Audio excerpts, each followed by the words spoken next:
Oke, siapa duluan Bang? Aku duluan. Silakan. Ya, baik. Iya, langsung saja tancap gas. Nah, kawan-kawan, aku menanyakan dulu tentang Islam. Kalau Pak Ustadz nanti menanyakan tentang Kristen, maka aku akan menjawab dari keimanan Kristen. Nah, sekarang kutanyakan dulu kepada Pak Ustadz, sebenarnya apa gunanya agama Islam ini di dunia ini? Kalau kita melihat secara kasat mata, tapi nanti Pak Ustadz bisa membelanya. Bilang aja nanti itu oknum, bilang aja nanti itu ajaran sesat, gitu ya. Pak Ustadz nanti bisa membelanya. Kalau kita melihat secara kasat mata, sekarang kita tutup mushaf ini, dan kita tutup Alkitab ini. Menurut aku, Islam itu selalu bikin ribut, di mana-mana pun di dunia ini. Menurut aku, nanti Pak Ustadz bela ya, nanti Pak Ustadz bela. Seperti kulihat misalkan di Indonesia, yang selalu membuat kegaduhan itu tidak lain dan tidak bukan selalu dari agama Islam. Di Indonesia ini. Contoh dalam hal membubarkan ibadah. Kalau saya melihat agama Buddha itu adalah agama Dharma. Mereka tidak pernah membuat gaduh di negara ini. Atau misalkan dengan agama Hindu, yang juga agama kebaikan. Agama Hindu nyaris tidak pernah membuat gaduh di negara ini. Kalau aku melihat secara kasat mata, agama Islam lah yang selalu bikin gaduh di negara ini. Nah, sebenarnya tujuan agama Islam ini apa sih? Gitu ya. Apa sih tujuan agama Islam ini hadir di Indonesia? Yang ributlah masalah demo selalu orang-orang Islam. Di Indonesia. Nah, sekarang begini, apakah berbeda dengan Islam di Indonesia dengan di luar negeri? Menurutku tidak juga. Orang Islam selalu bikin ribut di mana mereka berada. Contoh seperti di India. Orang Islam itu selalu ribut dengan umat Hindu di India. Artinya bukan hanya dengan orang Kristen saja di Indonesia. Di India juga, di negara kucu-kucu Hotahe, orang Islam juga ribut dengan orang Hindu. Demikian juga di negara Myanmar. Orang Islam ribut dengan orang Buddha. Jadi di mana-mana Islam ini selalu bikin ribut kalau kulihat secara kasat mata di dunia ini. Gitu ya.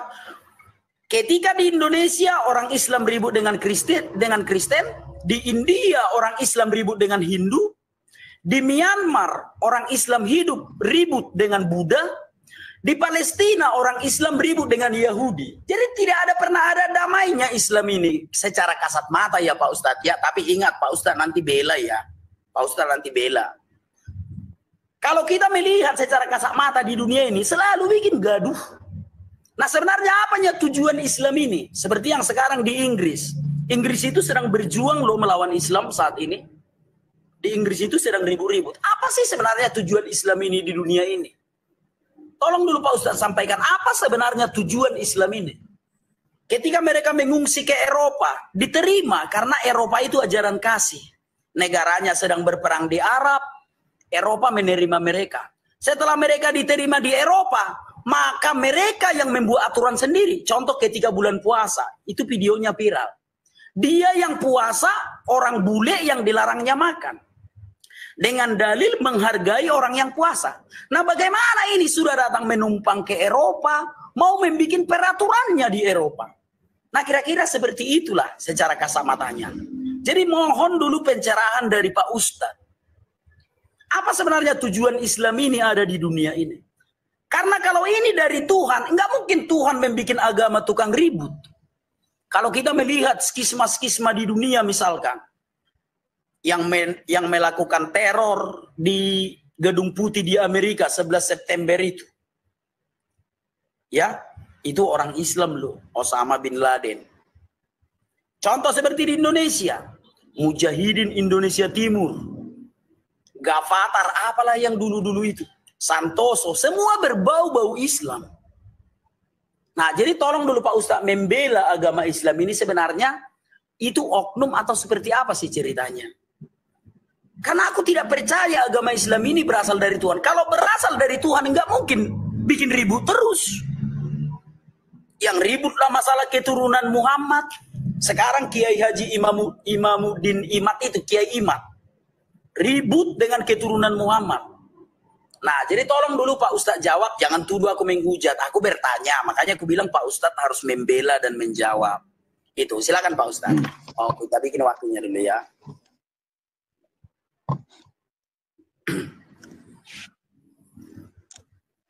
Baik teman-teman semuanya, saya akan jawab dulu apa tujuan Islam. Ya, tujuan Islam itu menyelamatkan manusia baik secara individual, kelompok, ataupun negara serta bangsa-bangsa gitu ya. Nah, Islam itu mengatur seluruh aspek kehidupan setiap manusia. Makanya disebut agama. Agama Islam yang mengatur seluruh aspek kehidupan setiap individu manusia gitu. Adapun Islam ini bertujuan untuk menyembah Tuhan semesta alam. Makanya manusia dan makhluk lainnya seperti jin itu wa ma khalaqtul jinna wal insa illa liya'budun. Dia diciptakan untuk menyembah Allah Subhanahu wa taala. Lalu ada yang mengatakan bahwa Islam itu bikin ribut ya. Terus di Indonesia ini membubarkan tempat ibadah orang lain kan kayak gitu. Ketahuilah itu bukan dari ajaran agama Islam. Bukan, karena Nabi kami pun ya tidak pernah mencontohkan hal tersebut. Tidak pernah. Jadi silahkan Anda mengatakan itu adalah oknum. Ya, jadi kita perlu juga melihat secara global. Secara global. Coba kalau kita lihat ya, agama yang membawa penjajahan ke Indonesia ini jelas bukan Islam. Jadi seperti itu. Terus agama yang tingkat kejahatannya itu paling tinggi di dunia, 10 dari negara tersebut mayoritasnya Kristen. Ya.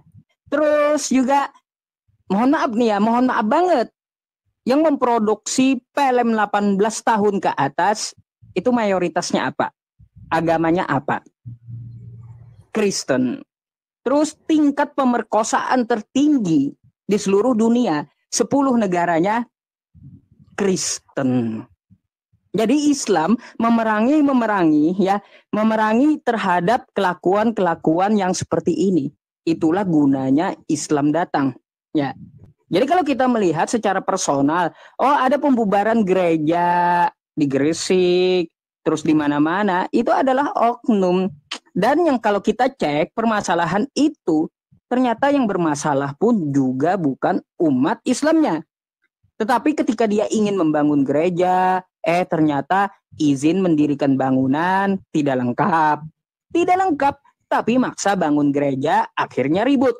Jadi kira-kira di situ siapa yang bikin ribut? Apakah Islam atau Kristennya? Andaikan sesuai dengan prosedur negara, izin mendirikan bangunan telah selesai, izin operasional selesai, terus diletakkan batu pertama, maka orang Islam pun akan mematuhi aturan. Jadi Islam itu dia mengatur seluruh aspek baik secara individual maupun bernegara. Nah, jangan juga kita melihat sebelah mata, kawan. Jangan melihat sebelah mata. Ada juga masjid dilarang dibangun di suatu daerah. Ada juga pesantren dilarang dibangun di suatu daerah. Jadi kalau bisa aku bilang di sini ya, mohon maaf banget, kurasa Kristen yang bikin ribut di Indonesia ini. Coba kalau turuti aturannya, bikin suratnya gitu, bikin izinnya, maka tidak akan ada yang mengganggu. Nah, berkaitan tentang masalah ajarannya Ruth ya, tidak seperti itu Islam itu. Islam itu rahmatan lil alamin.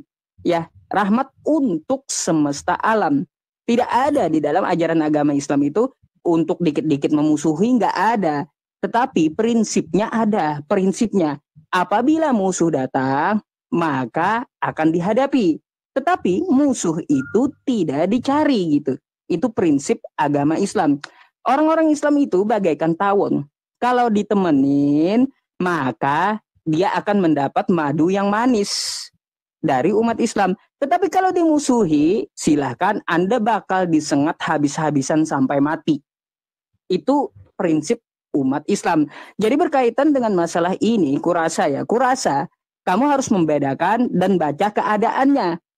Ketika ada sesuatu terjadi di daerah Gresik, ibaratnya pembubaran di daerah gereja Gresik, Lihat keadaannya seperti apa, masalahnya seperti apa. Jangan langsung dituduh dikit-dikit Islam, dikit-dikit Islam. Coba yang di mayoritas Kristen, antara Ukraina dan Rusia. Siapa yang bikin gaduh?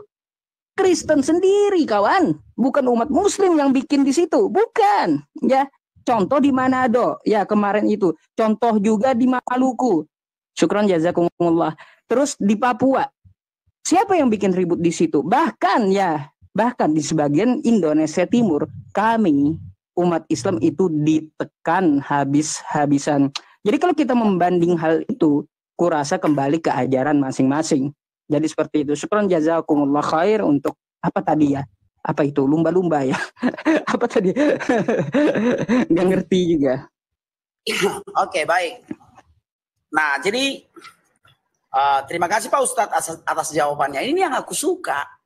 Artinya ada pembelaan kawan-kawan. Bukan langsung, wah halal darah anak Batak. Enggak seperti itu. Jadi terima kasih Pak Ustadz sudah menjawab. Nah, ada 4 poin yang kucatat dari jawaban Pak Ustadz. Ada 4 ya. Yang pertama, Islam mengatur segala aspek hukum manusia di dunia. Kalau enggak mau aku, kenapa? Memangnya paksaan.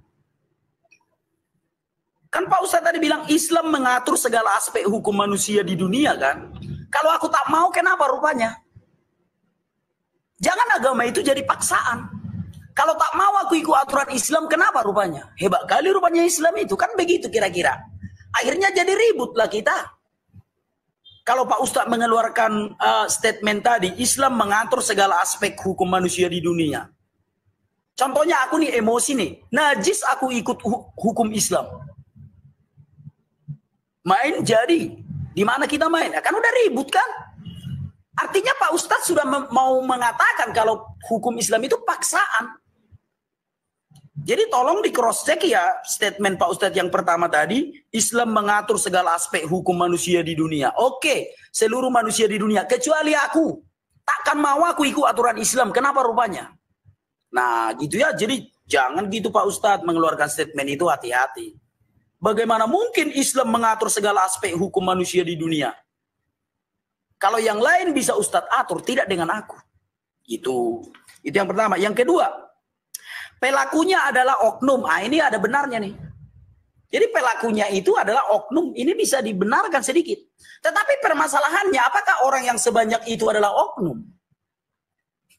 Sama yang di India sana oknum. Yang di Palestina sana oknum. Yang di Myanmar itu, kebetulan ada penontonku dari Myanmar. Yang di Myanmar itu juga oknum. Kalau semua itu oknum, Islamnya nggak ada lagi dong. Gitu ya. Kalau semuanya oknum, berarti Islamnya nggak ada lagi. Karena udah kebanyakan. Gitu. Itu yang kedua. Yang ketiga, penjajah membawa agama. Benar yang menjajah Indonesia Belanda, tetapi bukan atas nama agama. Kalau Belanda menjajah hanya untuk menyebarkan agama Kristen, tidak butuh waktu 350 tahun. Tetapi itu murni politik. Bahkan yang mendatangkan Habib, keturunan Nabi dari Yaman itu kan Belanda. Dan ini adalah bukti kalau Belanda menjajah Indonesia tidak ada hubungannya dengan agama. Tetapi karena ini murni divide et impera atau monopoli POC itu, perusahaan perdagangan Belanda itu artinya bisnis. Gak ada hubungannya dengan agama. Kalau mau mengajarkan agama, ngapain nunggu 350 tahun? Kita aja coba kita hitung-hitung di Indonesia. Indonesia merdeka 1945. Jumlah orang Kristen cuma 1%. Sekarang jumlah orang Kristen sudah 10%, lain Katolik. Baru seumur jagung kita merdeka belum ada 100 tahun. Jadi kalau memang niat untuk menyebarkan agama Kristen, saya kira tidak butuh 350 tahun. Semoga Pak Ustadz paham. Itu ya yang ketiga. Ya sekalipun aku tahu kerajaan Demak yang menghancurkan kerajaan Majapahit kan. Artinya aku tidak boleh juga menuduh dong. Kalau Islam itu telah menjajah Majapahit, membubarkan Majapahit hanya karena agama. Enggak boleh aku menuduh seperti itu. Sekalipun Kesultanan Demak yang menghancurkan Majapahit. Itu kan soal agama itu. Coba baca sejarah. Tapi jangan harap ini diajarkan di kurikulum Kementerian Pendidikan Republik Indonesia. Runtuhnya kerajaan Majapahit itu di zaman Prabu Brawijaya V itu kan karena Islam, Kesultanan Demak. Maka contoh seperti Tuanku Imam Bonjol.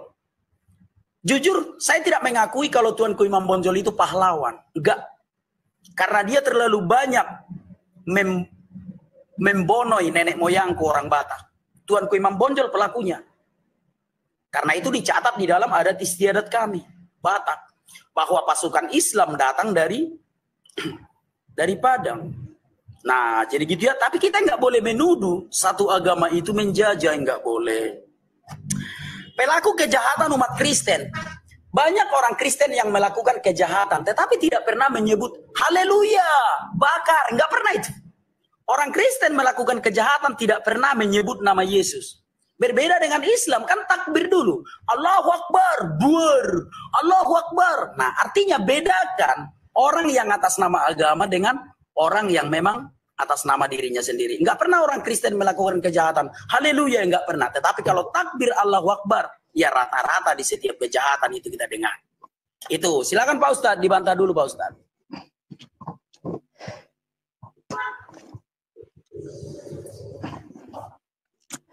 Baik, teman-teman semuanya. Pertama saya akan bantah dulu dengan data ya. Katanya yang menjajah di Indonesia ini adalah Kristen murni karena divide et impera, kan kayak gitu.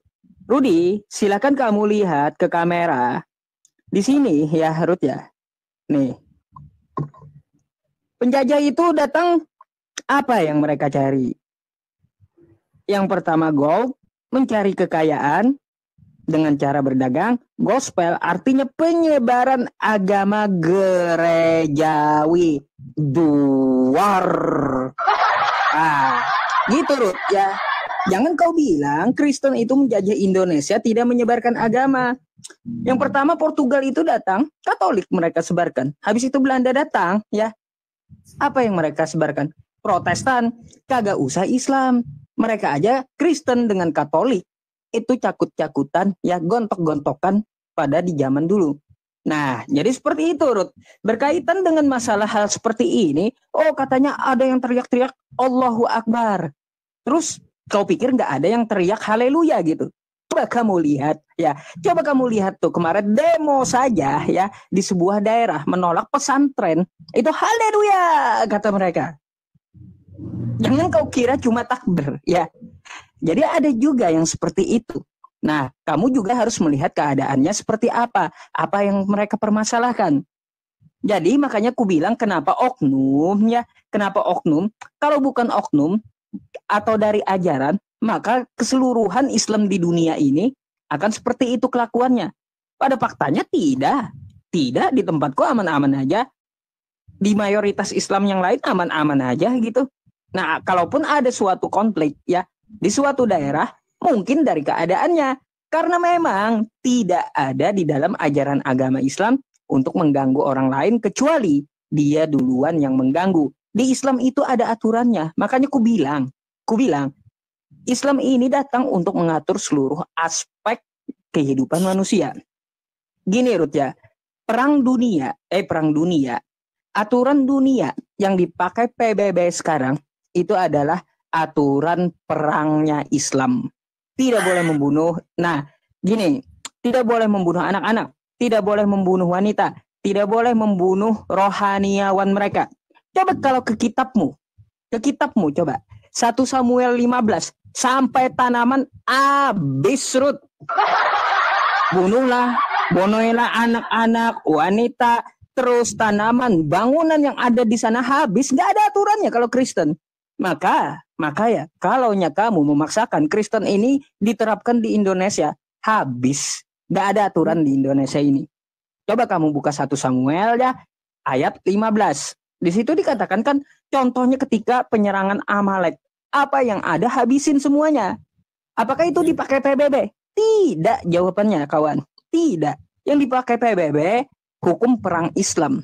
Nah, jadi sedikit-sedikit jangan Islam dijadikan tumbal. Makanya aku bilang kemarin itu gajah di pelupuk mata, kamu itu tidak kelihatan. Tetapi semut di seberang lautan itu kelihatan bagimu. Jadi seperti itu Ruth. Sekarang aku mau tanya dah ke Kristen ya, ke pihak Kristen. Ketika kamu mengatakan bahwa Kristen tidak bikin ribut, bagaimana dengan kejadian Poso? Ya. Siapa tuh? Pelakunya siapa? Coba kamu pikirkan. Di Poso itu siapa pelakunya? Apa yang mereka teriakkan? Terus kalaunya Kristen ini datang ya, bukan hanya untuk menyebarkan agama, aturan yang dipakai untuk bernegara itu seperti apa? Coba aturan-aturan Kristen di negara ini seperti apa? Aku pengen tahu. Karena aku menjabarkan tadi ya, negara-negara yang tingkat kejahatannya itu besar, 10 negara tercatat itu adalah Kristen. Terus tingkat perkosaan yang paling banyak 10 negaranya adalah Kristen. Nah, terus juga tindak tanduk ya yang amoral ya, yang amoral gitu. Karena pembuatan film dewasa itu apa agamanya? Kristen. Adakah dari negara Islam? Kutanya seperti itu. Coba. Yang melegalkan, mohon maaf nih ya, melegalkan sesama jenis. Siapa juga agamanya? Ini apakah agama ini nggak ada aturan gitu? Saya bingung. Makanya kau coba jelaskan agamamu seperti apa untuk kehidupan negara ini. Dan aku bawa data 1 Samuel 15 serta data dari situs sini tadi. Silakan. Siap. Oke, baik. Terima kasih Pak Ustadz. Terima kasih ya atas jawabannya. Sekali lagi Pak Ustadz membenarkan statement Pak Ustadz yang pertama, Islam mengatur segala aspek hukum manusia di dunia. Kalau Islam bisa mengatur seluruh aspek hukum manusia di dunia, silahkan kecuali aku. Paham ya? Kenapa maksa-maksa? Aku tak mau ikut aturan Islam, kenapa rupanya? Kira-kira begitu ya. Jadi tidak ada boleh paksaan. Agama itu bukan sesuatu yang dipaksakan. Nah yang kedua, Pak Ustadz tadi menyinggung tentang tragedi Poso. Ya dari data dari sumber Islam benar. Yang Pak Ustadz sampaikan itu data keterangan dari Islam. Bahwa memang benarlah pihak Kristen yang menyerang. Kalau kita membaca data dari pihak Islam. Nah kalau kita membaca data dari pihak Kristen, seperti wawancara-wawancara secara tertutup, kita tahu di negara ini ya, bahwa mayoritas itu kan Islam. Nah, saya juga memiliki data, tetapi orangnya tidak bisa saya tampilkan. Salah satu namanya yang jadi masuk Islam itu kan Brahmana Raja. Yang dulu dia kan pendebat Islam. Dia kan korban tragedi Poso, Brahmana Raja itu. Dan dia orang Islam. Saya pernah wawancara dia. Ada itu Pak Ustadz pasti kenal itu Brahmana Raja, pendebat Islam itu. Bahwa memang benar orang Kristen itu yang menyerang. Kenapa? Enggak tahan lagi. Islam yang puasa, kok kita yang dilarang jualan? Gitu ya Pak Ustadz ya. Contoh nih Pak Ustadz nih, kita contoh di dalam satu kota misalkan. Umat Islamnya 70%. Umat Buddha 10%. Hindu 10%. Kristen 10%. Nah maka kita menghormati orang Islam yang sedang merayakan ibadah puasa. Kan begitu. Contoh seperti bulan Ramadan. Tapi menghormati bukan berarti Kristen nggak bisa jualan. Nah ini kan pemaksaan. Pak Ustadz yang puasa, kok jadi aku yang Pak Ustadz larang? Aduh, kawan-kawan datang pelanggaran, kawan-kawan bantu tap-tap layar ya. Ada pelanggaran ini ya, perundungan. Katanya akunnya di-report ya akibat perundungan. Bantu kawan-kawan ya. Aku tahu banyak Islam membenciku. Contoh dalam hal puasa itu misalkan. Pak Ustadz yang puasa, kenapa aku nggak bisa buka rumah makan? Emangnya aku suruh Pak Ustadz belanja dari rumah makanku? Coba logika berpikirnya seperti apa? Bikinlah seperti itu di kampungku. Ya pasti kuusir. Jujur aja kenapa kita sembunyi-sembunyi? Kalau aku pribadi, misalkan di kampungku orang Islam membuat aturan seperti itu. Kalau mereka berpuasa, maka warung Kristen harus tutup. Ya aku sendiri yang menyamperi mereka gitu. Tesla seperti itu di kota Medan. Pasti aku berontak. Aku tinggal di kota Medan loh. Kalau ada aturan seperti itu di kota Medan, gara-gara Islam berpuasa maka orang Kristen nggak bisa buka rumah makannya, aku yang berontak. Nah, jadi tidak ada agama paksaan Pak Ustadz. Itu ya. Nah, berikutnya. Pelaku kejahatan bawa agama. Aku nggak pernah melihat itu. Bahwa orang Kristen yang melakukan kejahatan seperti Ferdy Sambo misalkan. Apakah dia membawa nama Tuhan? Tidak. Tetapi sebaliknya. Silakan cek datanya di Mabes Polri. Di Mabes Polri loh datanya ada. Barang bukti terorisme itu Al-Quran. Barang bukti kasus terorisme itu Al-Quran loh, ditemukan polisi. Dari Densus 88 Mabes Polri. Nah ini kan sudah bukti yang nyata, barang bukti terorisme. Ditangkap nih beberapa orang teroris di sini. Barang buktinya ada Al-Quran. Silakan cek ke Mabes Polri. Nah jadi yang mana sekarang pelaku kejahatan yang mengatasnamakan agama, yang mana pelaku kejahatan yang tidak mengatasnamakan agama? Kiranya Pak Ustadz paham loh. Benar, banyak orang Kristen berbuat jahat. Banyak orang Kristen berbuat jahat. Tetapi mereka tidak pernah menyebut nama Yesus. Haleluya, nggak pernah. Tetapi sebaliknya, tanya Mabes Polri. Densus 88 Mabes Polri. Mereka yang membuka datanya ke publik. Makanya kita bisa akses. Al-Quran itu pernah menjadi salah satu barang bukti teroris. Kemana Pak Ustaz mau membela itu? Artinya memang benarlah Islamlah yang selalu melakukan oknum ya. Oknum orang Islamlah yang selalu melakukan kejahatan. Dengan mengatasnamakan agama Islam. Dan ini terang benderang. Tapi aku tunggu pembelaan dari Pak Ustadz. Aku tunggu sampai Pak Ustadz bisa membelanya. Itu ya, tolong Pak Ustadz jawab. Terutama tentang Al-Quran sebagai barang bukti teroris itu. Dari datanya dari Densus 88 Mabes Polri. Itu, silakan Pak Ustadz. Baik, teman-teman, belum ya. Saya tampilin data dulu. Biar Rudi ini nggak terlalu banyak ngomong ya. Dan tahu juga data tentang masalah poso. Gitu ya. Teman-teman semuanya, dapat kita baca di dalam sini ya. Ini bukan dari sumber Islam ya. Bukan dari sumber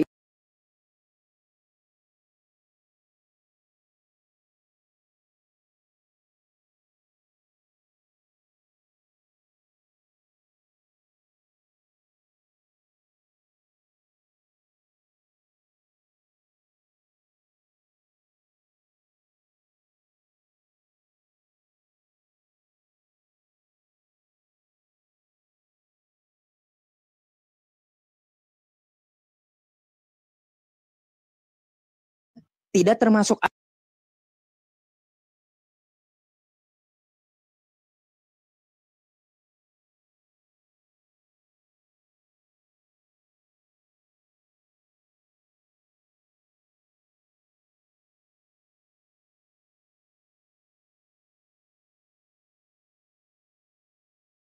alladzina kafaru min ahlil kitabi wal musyrikina fi nari jahannam, letaknya di jahannam gitu.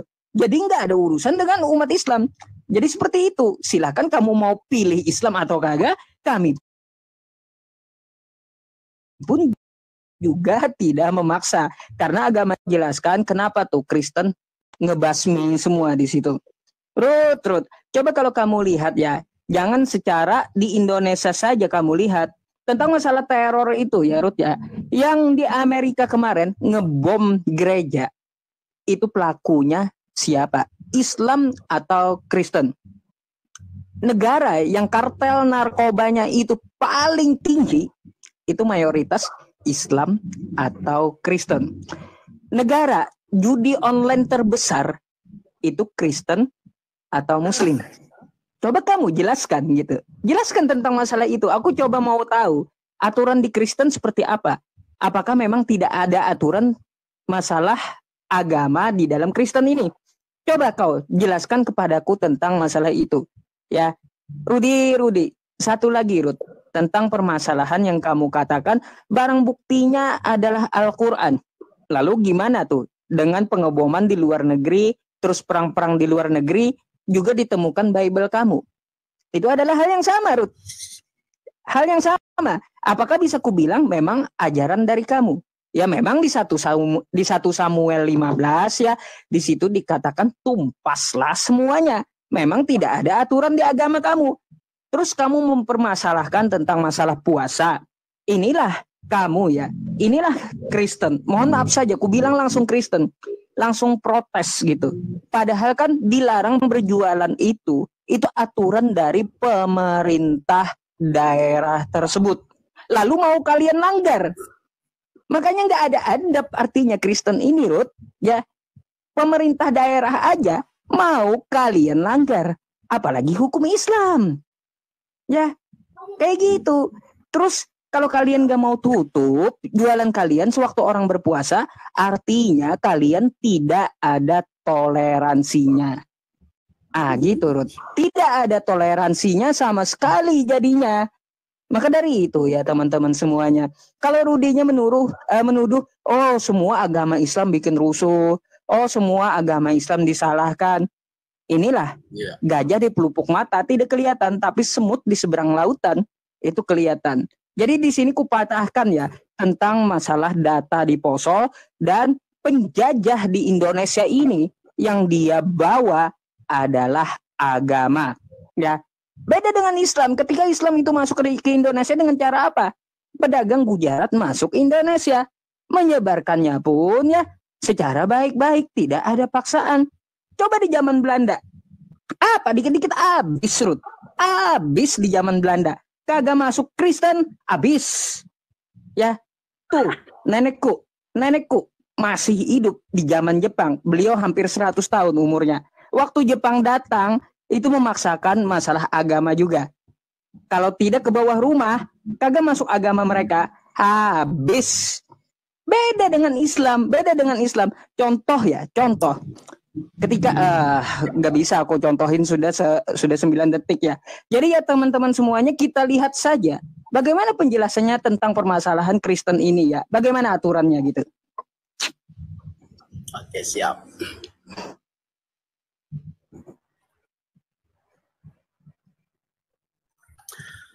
Oke, yang pertama dulu itu tentang tragedi Poso. Ini data bukan dari Islam. Coba tunjukkan dong. Oke, silakan.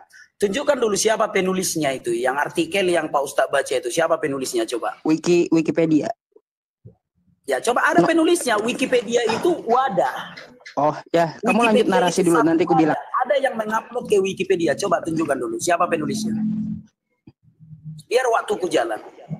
Tentang tragedi Poso yang Pak Ustadz baca itu tadi. Wikipedia itu wadah. Ada yang mengupload ke sana. Ada yang menulisnya di sana. Coba. Biar waktu...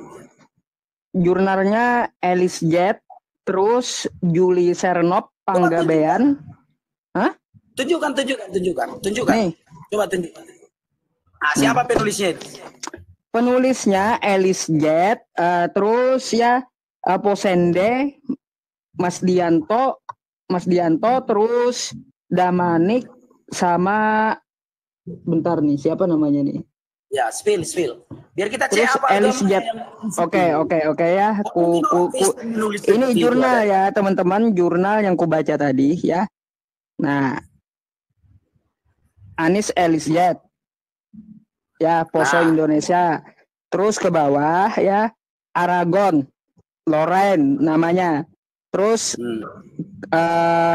Huang, Juli Sernop, Panggabean. Tuh Rizal Pauzi, terus ke bawah lagi laporan-laporan. Oke, terus siap. Apa lagi? Nah, sumbernya pun dari Kristen nih sumbernya ya. Tidak ada, itu bukan sumber dari Kristen. Ini sumber Braithwaite, John Braithwaite. Kristen sumbernya kawan. Yang menulis di Wikipedia. Iya, ini yang tukang tulisnya sudah kutampilin di atas ya. Sumber yang diambil dari Kristen. Dengar Pak Ustadz, dengar. Nama-nama yang Pak Ustadz sebut sudah kutulis, nanti kita cek biografinya apakah dia orang Kristen atau bukan orang silakan. Kristen. Oke, siap. Nah, sekarang aku menanggapi dulu tentang yang berpuasa itu.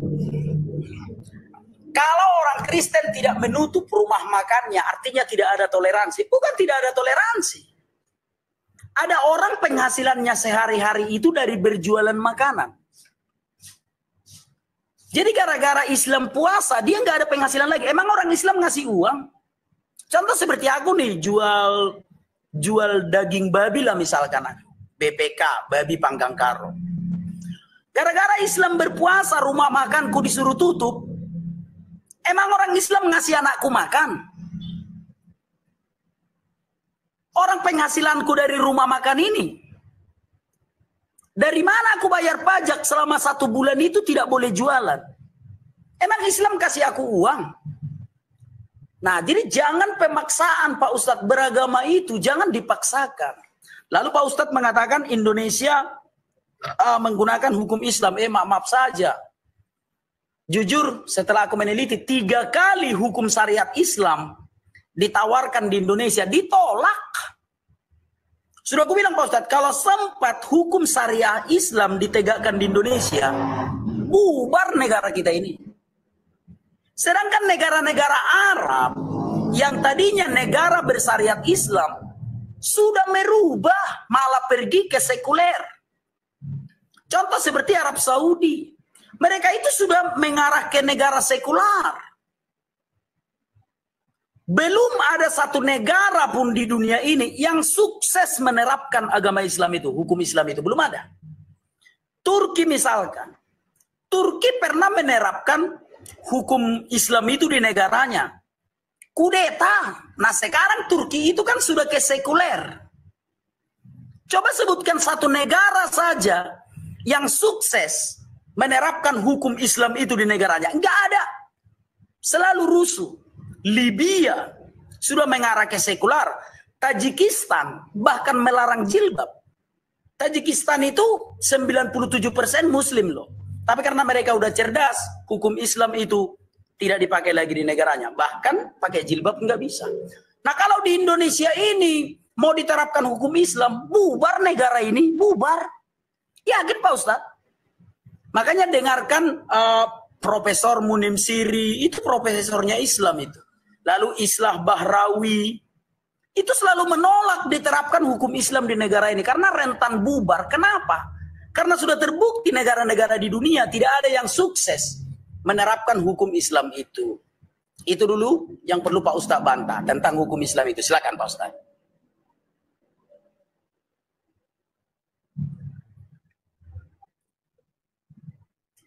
Oke ya, teman-teman saya jawab dulu ya. Negara yang memakai hukum Islam sukses banyak tuh ya. Arab Saudi ya sukses tuh. Kaya dengan minyak mereka. Negara-negara Arab pada kaya dengan minyak. Terus yang paling makmur Brunei Darussalam.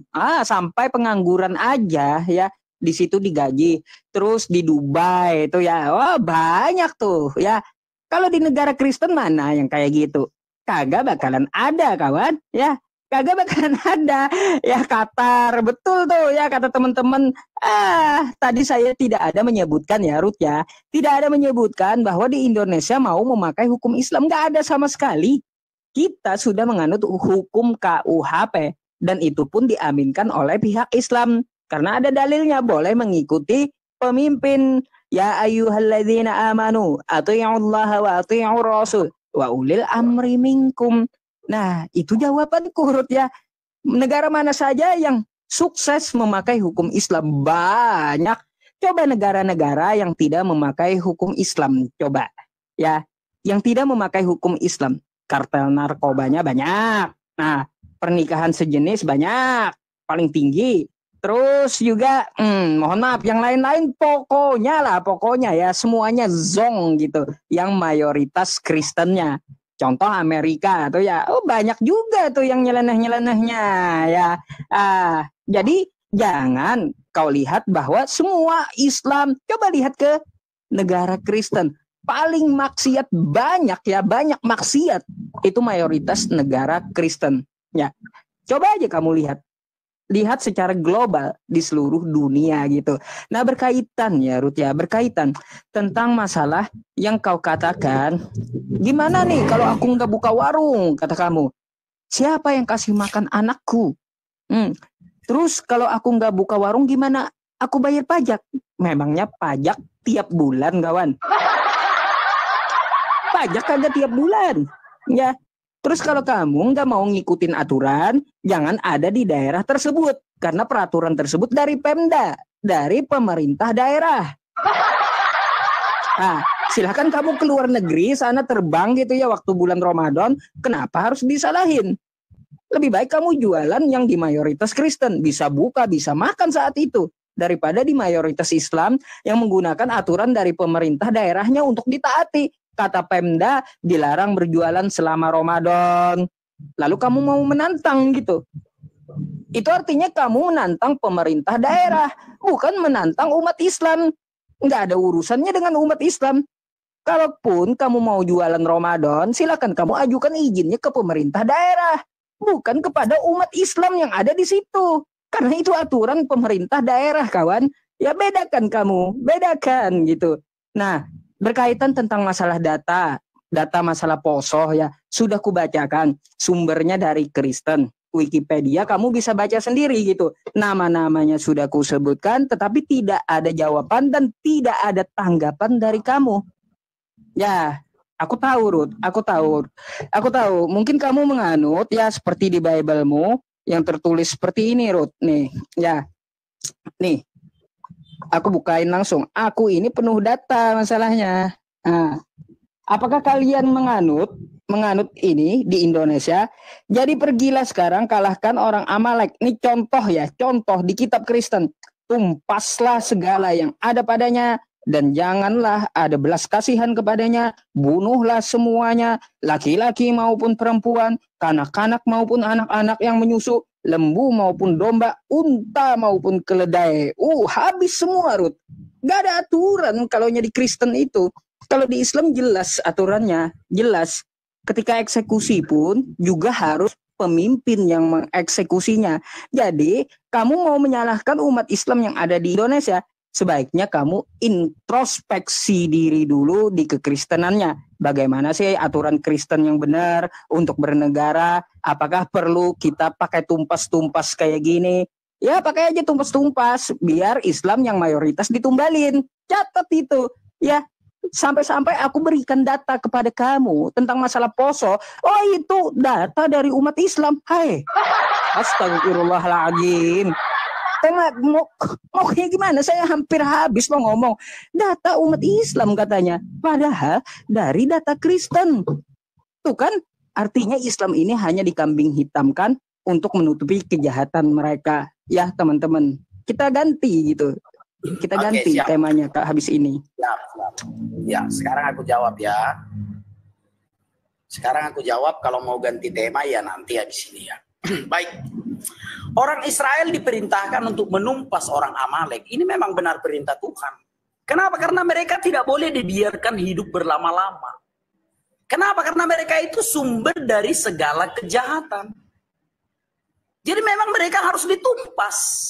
Karena mereka sumber dari segala kejahatan. Kalau mereka dibiarkan hidup, maka dunia akan melihat kejahatan yang begitu besar yang akan mereka lakukan. Itulah sebabnya orang Israel diperintahkan untuk menumpas segala pelaku kejahatan itu sampai ke akar-akarnya. Karena kalau dibiarkan hidup, contoh seperti 7 Oktober itu. Seperti tanggal 7 Oktober itu, tahun lalu. Dalam satu hari aja mereka itu menumpas 1.200 orang. Maka nggak boleh dibiarkan hidup demi kedamaian. Pelaku kejahatan itu memang harus ditumpas sampai ke akar-akarnya. Termasuk ternaknya, termasuk apapun yang ada padanya. Paham ya Pak Ustadz ya? Untuk itulah Tuhan memerintahkan bangsa Israel untuk menumpas orang Amalek. Karena kalau dibiarkan hidup, maka akan semakin banyak yang menjadi korban. Lebih bagus mereka itu ditumpas sampai ke akar-akarnya. Semoga Pak Ustadz paham. Jadi itu ya ayatnya tadi di dalam 1 Samuel itu ya. Bahwa memang harus ditumpas sampai kepada akar-akarnya.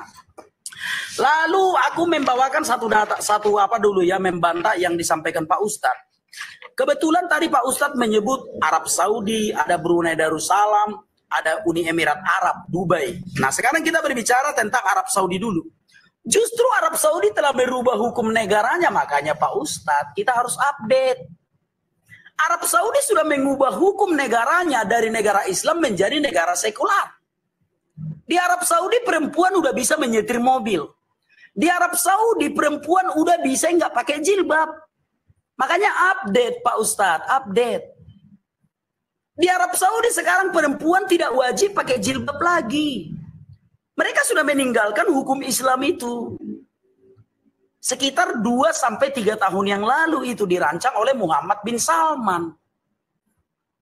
Pangeran Muhammad bin Salman yang merancang itu. Contoh kalau Pak Ustadz membawa istri Pak Ustadz ke Mekah, ke Arab Saudi, nggak pakai jilbab pun nggak apa-apa lagi Pak Ustadz. Nah makanya update gitu ya. Jadi Arab Saudi tidak menerapkan hukum Islam. Bahkan di Arab Saudi, kalau ada ustadz berdakwah tanpa izin, dipenjara. Saat ini. Atau suara toa masjid.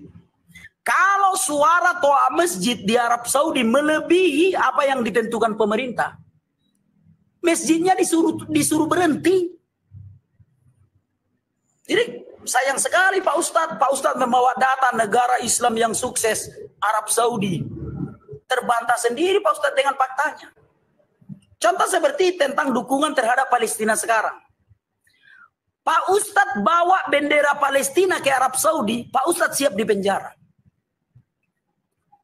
Arab Saudi sudah berubah hukumnya. Bawalah bendera Palestina ke Arab Saudi, masuk penjara Bapak langsung. Seperti jamaah haji dari Indonesia itu, nggak tahu udah bebas. Karena ada itu jemaah haji dari Indonesia. Dipikirnya Arab Saudi itu negara Islam. Masuk dia ke Mekah, dibawanya bendera Palestina, dipenjara. Nah, jadi Pak Ustadz membawa data Arab Saudi salah total. Nah, itu ya tadi ya. Berikutnya untuk mempersingkat waktu, pelaku kejahatan orang Kristen ditemukan barang bukti Bible. Ya, kiranya Pak Ustadz bisa menemukan datanya ya. Kalau aku belum menemukan itu, untuk apa aku berdusta? Aku jujur saja. Tidak pernah orang Kristen di luar negeri ya Pak Ustadz bilang tadi, melakukan kejahatan dengan membawa barang bukti kitab suci Bible. Enggak pernah itu. Kalau aku katakan Al-Quran itu barang bukti, tanya aja Mabes Polri, Densus 88. Mana mungkin aku berani bicara tanpa data. Tanya Mabes Polri, Densus 88. Bahwa barang bukti teroris itu Al-Quran ada. Jadi kalau Pak Ustadz mengatakan barang bukti kejahatan Kristen juga Bible, ya itu datanya di mana, aku belum menemukannya. Oke, 22 detik lagi. Aturan larangan berjualan itu dari pemerintah, ya sudahlah. Dari tadi sebenarnya udah aku bantah. Yang sweeping itu kan kalau zaman dulu kan FPI, Front Pembela Islam itu, di bawah pimpinan si Habib Rizik Syihab. Kan itu. Benar kan? Bukan pemerintah yang sweeping, orang Islamnya yang sweeping. Jadi jangan mencari pembenaran deh. Itu. Silakan Pak Ustadz. Silakan. Oke. Kalau mau ganti topik silakan, kalau mau jawab dulu silakan. Ingat ya. Jawab dulu. Kalau jawab mau dulu. jawab dulu silakan, kalau mau ganti topik silakan. Jawab dulu. Baik. Siap. Ini tanding ulang dulu. Siap, sabar ya. Terima ya. Oke, sudah. Silakan Pak Ustaz. Oke, ya teman-teman semuanya, datanya di mana ya Ruth ya? Masalah Arab Saudi itu tidak memakai hukum Islam lagi. Setahu saya, teman saya di Arab Saudi sana ya, kalau membunuh itu maka hukum pancung. Itu masih hukum syariat. Dan saat ini teman saya ya, temanku itu ada di sana.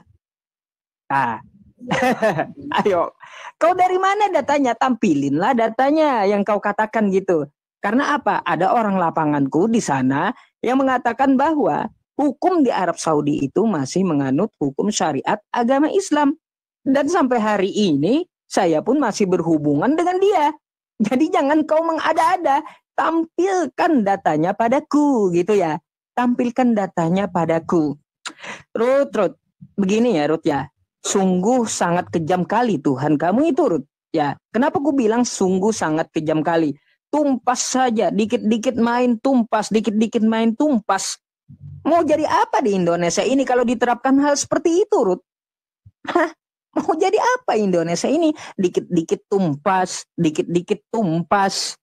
Kalau di Islam enggak, Ruth. Kalau di Islam ikuti pemimpin-pemimpin yang mengeksekusinya. Makanya kalau kamu mau protes ya, protes aja ke pemimpin. Gitu. Terus untuk masalah ya, masalah tuh teman-teman nuntut juga yang ku bilang tadi, masalah lagi bete. Itu agama mana yang mengizinkan seperti itu? Apakah di Islam, Ruth? Tidak. Pemberkatan lagi bete dan negara yang mengizinkan lagi bete itu mayoritasnya Kristen, Ruth. Ya, Aku bisa tunjukkan datanya. Maka dari itu kalau kamu mau bantah aku, tunjukkan dulu data-data bantahannya, baru kita bisa next gitu loh. Bisa next. Kalau seperti ini kan hanya ya kurasa tidak berkembang juga. Tidak berkembang juga diskusinya. Karena apa? Karena di sini data tidak ada yang kamu tampilkan sama sekali kepadaku. Itu saja sih sebenarnya yang masalahnya, kenapa aku minta ganti tema sama kamu. Jadi kamu tolong kalau membantah aku itu seperti aku tadi membantah kamu. Contoh pakai Wikipedia tadi, contoh pakai Bible kamu tadi. Nah itu bukti dan fakta yang kusampaikan kepadamu. Tetapi kamu ketika membantah, data bantahannya tidak pernah terlihat dariku. Ruth. Nah, jadi aku mau jawab dulu ya Ruth ya, tentang permasalahan sampai saat ini pun ya. Kalau aku melihat di Google, sistem pemerintahan Arab Saudi, ini baru saja ya di-upload nih.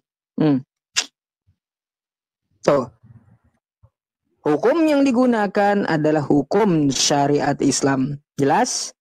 Pengamalan ajaran Islam yang juga didasari oleh pemahaman sahabat Nabi terhadap Al-Quran dan hadis. Nah, di sini banyak puluhan website mengatakan Arab Saudi memakai syariat Islam. Bagaimana syariat agama Islam ditegakkan di situ? Damai, negaranya kaya. Ya, kaya gitu. Negara Arab kaya semuanya. Makanya dijilat oleh negara-negara yang mayoritas Kristen. Nah, kayak gitu. Karena apa? Mereka beli minyak ke sana. Jadi negara Kristen ini sudah banyak maksiatnya, banyak kejahatannya, miskin pula dengan minyak. Jadi coba kamu mikir seperti itu gitu lah. Lah kalau di Indonesia kayak gimana di Indonesia? Kita kan terbagi nih. Ada timur, tengah, dan barat kan kayak gitu. Timur kan mayoritasnya itu Kristen. Maka dari itu ku bawa Indonesia bagian timur tentang masalah kejadian Poso. Kamu juga tidak ada menjelaskan kejadian itu dan tidak ada bantahannya gitu. Bagaimana penjelasan kamu tentang kejadian Poso yang mana di situ mayoritas Kristen, dikit-dikit basmi. Orang datang basmi. Mau kayak gimana? Datanya kamu minta siapa penulisnya? Sudah kutunjukkan. Datanya dari Kristen sendiri, sumbernya dari Kristen sendiri, penulisnya dari Kristen sendiri. Lalu kamu nggak mau mengambil data ini dan tidak membahasnya. Terus mau berkembang seperti apa gitu loh pembahasan kita. Makanya dari tadi ku minta sama kamu, ya sudahlah, kita garema aja. Kayak gitu. Jadi ya teman-teman, selama 1 jam ini kita membahas tentang permasalahan ya perang-perang dan pertanyaan-pertanyaan Rudi sekilas masalah yang terjadi di Indonesia maupun di dunia tentang Islam dan Kristen. Jadi seperti itu. Oke, baik.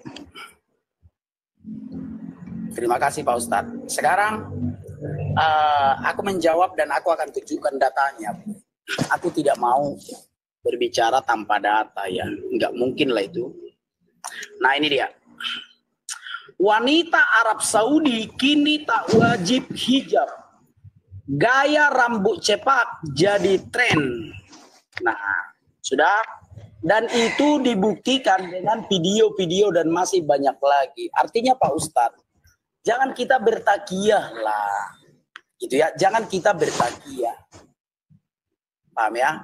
Harus jujur, sudah dari perdebatan kita semalam misalkan. Kenapa ilmu pengetahuan itu bertambah? Karena jujur. Di Arab Saudi sekarang nggak wajib pakai jilbab Pak Ustadz. Boleh tanya Duta Besar Arab Saudi? Datangi aja ke Jakarta. Silakan Pak Ustadz datangi ke Jakarta. Coba tanyakan itu sama Duta Besar Arab Saudi. Aku berbohong atau kalau aku berbohong ditangkap polisi lah. Aku lucu kali Pak Ustadz. Datangi Duta Besar Arab Saudi sekarang. Atau besok. Di Arab Saudi perempuan tidak wajib pakai jilbab. Sudah banyak yang rambut cepat. Sudah bisa nonton konser dan Raja Salman sekarang sedang membangun pantai. Sekarang Raja Salman itu sedang membuat satu program unggulan, yaitu tempat hiburan. Dengan anggaran yang sangat besar.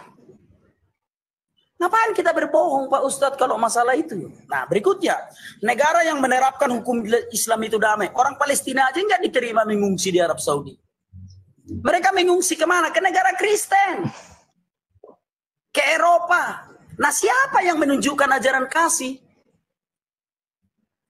Apakah orang Palestina, orang dari Gaza itu diizinkan mengungsi ke Arab Saudi? Mimpi. Justru yang menampung orang-orang Islam yang korban dari perang itu negara-negara Kristen. Harusnya Pak Ustadz bersyukur dong. Yesus sudah mengajarkan ajaran kasih itu. Atau Mesir, apakah negara Mesir yang negara Islam mau menerima pengungsi Palestina? Mimpi Pak Ustadz. Sedangkan perbatasannya aja ditutup. Mereka nggak dikasih nyebrang. Justru orang-orang negara Kristen lah yang membantu Islam. Contoh seperti Ka'bah Arab Saudi yang mau dirudal Houthi. Bukankah Amerika yang membentengi Arab Saudi? Kalau enggak udah kena rudal itu Ka'bah oleh Houthi dari Yaman. Kenapa Pak Ustadz tidak mau bersyukur dengan Tuhan Yesus? Yang menolong orang Islam selama ini di dunia kan negara-negara Kristen. Inggris, Amerika. Contoh yang memberi bantuan ke Indonesia misalkan. Apakah ada bantuan ke Indonesia dari negara Islam? Contoh seperti pinjaman dan lain-lain. Mimpi dari Taliban, dari Afghanistan. Ada nggak orang kita pernah minjam uang, negara kita pernah minjam uang ke negara Islam, ke Afghanistan yang bersyariat Islam? Nggak ada. Justru kita selalu minta tolong kepada negara Kristen, tapi tak tahu bersyukur. Nah kayak gini kawan-kawan. Maka keluarlah ucapan-ucapan yang berbau emosi, tak tahu diri. Bukankah fasilitas infrastruktur yang kita pakai di negara ini buatan kafir? Contoh seperti di Indonesia itu terkenal jembatan bangunan Belanda. Ada nggak jembatan bangunan Arab Saudi? Bersyukur dong Pak Ustadz. Tuhan Yesus sudah membawa kasih sehingga menolong sesama umat manusia, terlebih orang Islam. Semoga Pak Ustadz bisa memahami itu. Paham ya? Contoh seperti Amerika, Inggris, Prancis itu selalu menampung imigran dari negara-negara Islam. Ketika Amerika mundur dari Afghanistan, orang-orang Islam di Afghanistan menetes air mataku ini. Orang-orang Islam di Afghanistan itu terancam. Apakah mereka kabur ke Arab Saudi? Tidak. Ke Eropa, ke Amerika.